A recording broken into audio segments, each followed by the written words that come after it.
In this stretch tutorial, I'm going to be showing you a basic glute stretch that hits the piriformis muscle. So firstly, what you're going to do is all you're going to need is a mat and you're going to come onto your back for this stretch. You can decide if you want to have a pillow underneath your head. It's totally optional, but if you feel that that's a little bit more comfortable, please do use a pillow. So I've got my feet in contact with the floor, and what I'm going to do is I'm going to come back onto my back. And then from here, I'm looking to cross my leg over my thigh. And I'm in a position here where only my ankle is in contact with the top of my thigh, but I'm not quite high enough where I'm on the knee. From here, I'm then going to bring both of my hands in contact with my left thigh at the back, and I'm going to pull towards my body. So I lift my foot up.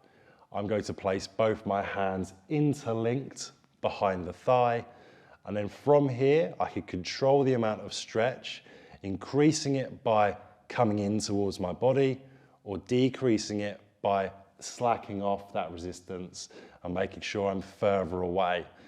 Once you've repeated your desired amount of sets and seconds, you would do exactly the same process on the other side. And this would be how to stretch out your piriformis as well as your gluteal muscles as well.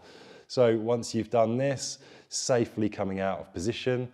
And if you are in a position where when you're doing that, you find that you're in this position, it's really uncomfortable and you can't breathe properly because you're straining, what you might want to do is prop yourself up in a position where you've got this foot against the wall and then come round into this stretch and then try and do it.